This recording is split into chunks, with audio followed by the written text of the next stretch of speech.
Сәлем достар, бүгін біз 2021 жылы шыққан Патша дәрежесі анимесін қысқаша айтуды жалғастырамыз. Я здесь, король! Көптеген жылдар бұрын патша босс жер асты шайтанымен келісімге отырады. Патша шайтаннан өте мықты күшті сұрайды, бірақ ол күшті тек өзінің туған баласынан ғана ала алады. Өзінің арманын орындау үшін патша босс орманнан әлемдегі ең мықты әйелді іздейді. Патша әйелді жеңіп, оған үйленуге ұсыныс жасайды. Және ол әйелден күштің құрбаны болатын мұрагерді қалады.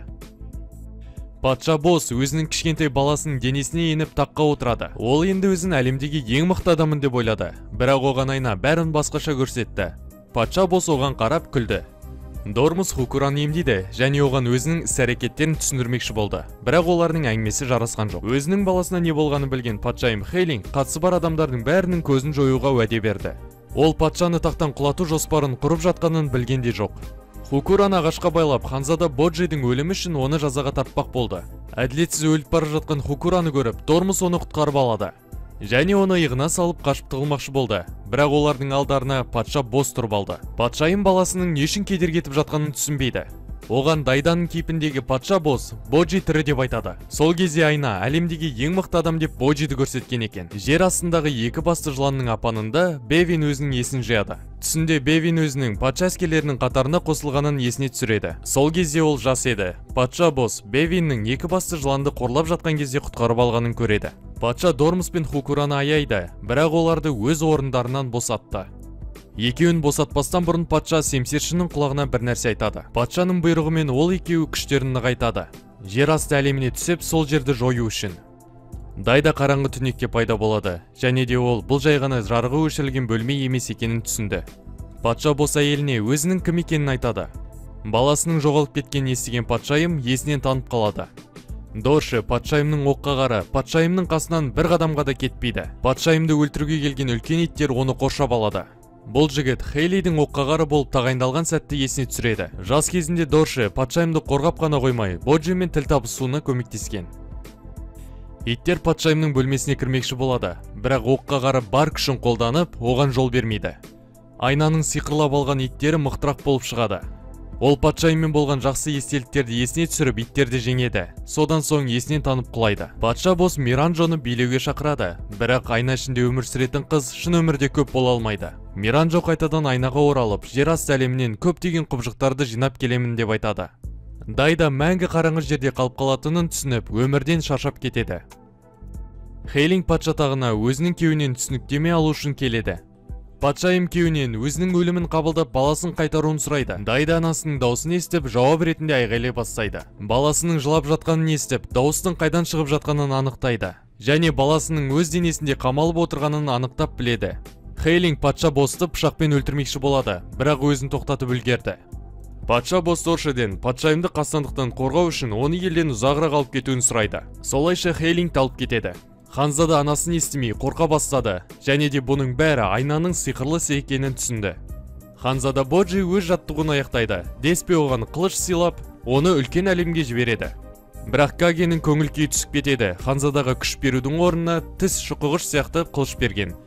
Әріптестер жаттығудың аяқталғанын тойлау үшін мейрамханаға ас ішуге келеді. Ханзада Деспе көлеңкеге Боджиға бар білгенін үйреткенін айтады. Егер ол өзінің теориясында қателеспесе, Боджи енді өте мықты күштің иесі. Мас болып ішіп алған құбыжықтар оларға келіп тиіседі. Деспе ұстаз оларға мән бермейді, Боджиға сабырлықты үйрету үшін. Бірақ құбыжықтар артық кеткен кезде Деспе оларды ұрып соғады. Кішкентай Ханзада жай ғана шетте қарап тұрмай, төбелеске араласады. Оның бірінші соққысы бұрынғы соққысына қарағанда айырмашылығы жоқ. Жай ғана жел сипап өткен сияқты. Бірақ соққыдан кейін бірнеше секунд өткен соң құбыжық жерге құлайды. Боджи өзінің кішкентай қылышын алып, құбыжықты нокаутқа жібереді. Сосын құбыжықтар кішкентай, бірақ мықты жігіттен қашып кетеді. Осы уақытқа дейін ұстаз Деспе Боджиға ерекше төбелес түрін, яғни адамның маңызды және әлсіз нүктелерінің қай жерде орналасатынын үйреткен екен. Енді Боджи кез келген қарсыласты жеңе алады. Әріптестерін үйіне жіберіп, Деспе орманға қарай жүгіреді. Оны орманда мейрамханада соқтығысқан құбыжықтар күтіп алады. Деспе оларға жаман адамның рөлін ойнаған үшін оларға ақша береді. Екі басты жылан Бевинге қамалда болып жатқан соңғы жаңалықтарды айтады. Және Боджидің жер асты әлемінде жаттығудан өтіп мықты болғанын да естиді. Боджи қамалда не болып жатқанын естіп, көмекке бармақшы болады. Бірақ оны қалай кемсіткендерін есіне түсіріп, баруға ойланып қалады. Каге Боджиді патша тағына күресуге көндіреді. Дайда қараңғы түнекте отырып, әлсіз адамдарға, оның ішінде өзінің ағасына қандай қарым-қатынаспен қарағанын есіне түсіреді. Енді Ханзада да өзінің қателігін түсініп ойлануға көп уақыт бар. Дайда жылаған дауыс естиді және артына қараса, бір топ адам қолы жоқ қызға айғайлап тұрғанын көреді. Жігіт қызды қорғайды және оған өзінің бетпердесін алып береді. Бірақ қыздың бетінің орнына ода қорқынышты зат болды.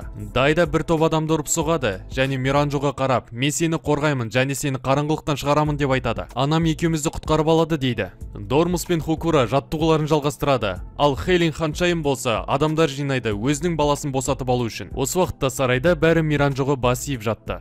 Ұстазымен қоштасып, Боджи кетейін деп жатыр еді. Бірақ оған Десхенің әскерлері келеді. Жерасты патшасы Десхе абақтысынан тұтқындардың жоғалып кеткенін біледі. Әскерлер өзімен бірге Каге мен Боджи алып тұтқындарды іздеуге шығады. Қылмыскерлер патша босты тұтқынға алады. Бірақ осы сәтте әскерлер сарайға жақындап қалған еді.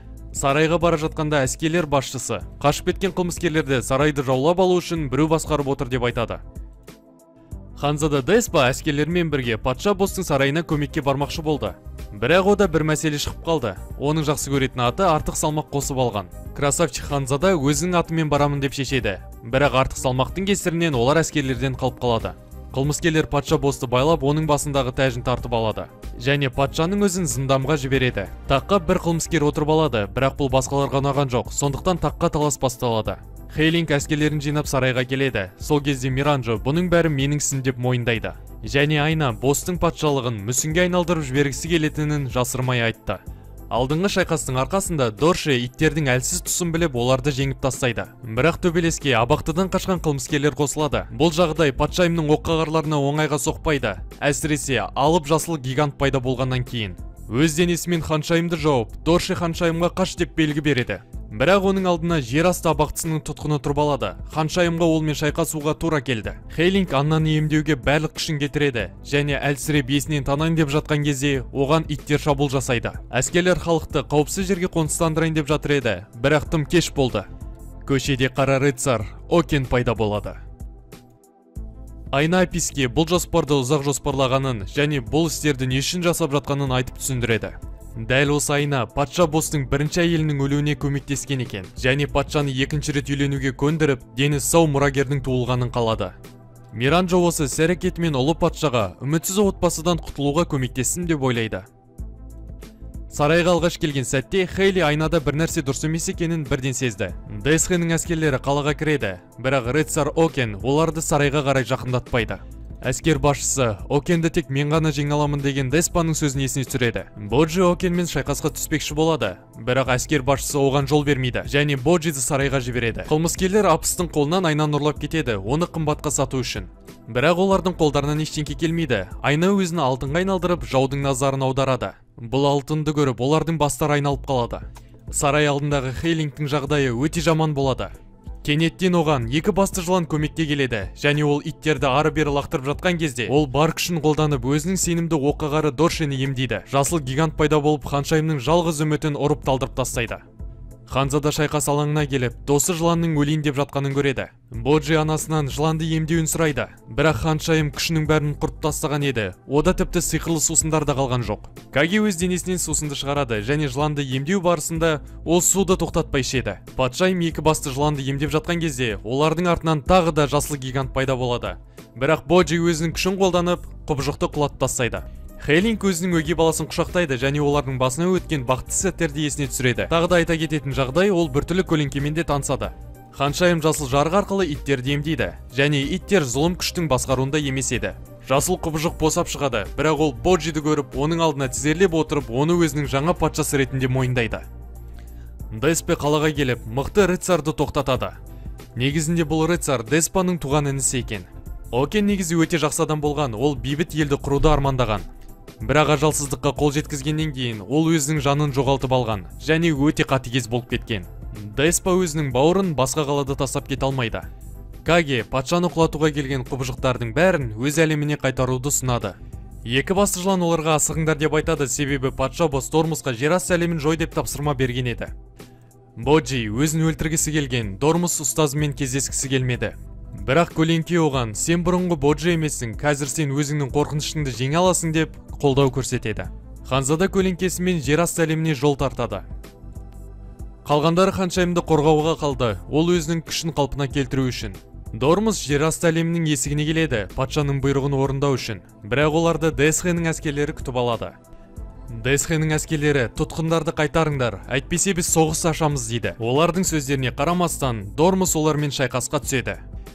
Және де Дормус өте мықты шайқасады. Олардың арасындағы мықты рыцарь қылышшыны бір соққымен жеңіп тастайды. Бұдан кейін байсалды шайқас басталады, бірақ сонда да Дормус жеңеді. Күтпеген жерден біреу Хукураны тұтқынға алады, және де патша Десхе кіріп келеді. Жер асты патшасы Десхе патша босспен бірге бір шайқасамын деп жоспарлап келген, бірақ ол Дормуспен де шайқасуға қарсы болған жоқ. Десхе Дормусты бір жеңіл соққымен құлатып тастайды, тіпті өзінің темірін қолданбай. Ханзада Боджиді сатып кеткенін есіне түсіріп, Дормус соңына дейін шайқасамын деп шешеді, тіпті өзінің өмірін қисады. Жер асты әлеміне апаратын жол өте төменде болады. Ол жолға түсу үшін ұзын баспалдақпен түсу керек. Гигант олардың жолдарын қысқарту үшін бәрін қолына алып жерге секіреді. Олар дәл жер асты әлемінің патшасы Десхенің алдына түседі. Дормус Ханзаданы көріп сөйлей алмай, көзінен жас ағып тізерлеп отырады. Ханзада өткенде есіне түсіріп дүрбеленге түседі. Бірақ Каге өзінің досының қолынан ұстап оны тыныштандырады. Көлеңке өзінің анасының өлген сәтін есіне түсіреді. Дормус өзінің қателігін жуу үшін ол өзінің жанын құрбан етіп секіреді. Бірақ өлу оның қолынан келмейді. Хукура Дормусқа өз жаныңды Ханзаданы қорғауға құрбан ет, сол кезде ғана өз айыбыңды жуаласың дейді. Десхе болып жатқан жағдайға таң қалып және әскерлеріне үлкен гигантты ұстауға бұйрық береді. Боджи шайқасты тоқтату үшін қолына кішкентай қылышын алып, бәрін тыныштыққа шақырады. Десхе найзағаймен гигантты құлатады және Ханзада Десхемен шайқаспақшы болады. Дормус Ханзаданы қорғау үшін олардың ортасына тұрып алады. Десхенің негізгі мақсаты Миранжоның көзін жою болып шығады. Миранжо патша боспен келісіп, жер асты абақтысының тұтқындарын босатқан екен. Қалған қылмыскерлер не істерін білмей, Миранжоны қолына алып, қаладан алысқа қарай кетіп қалады. Осымен анименің 15-ші бөлімі аяқталады. Достар, соңына дейін көргеніңізге рахмет. Анименің жалғасы жақын арада шығады. Қолдау көрсетіп тіркеліп кетіңіз.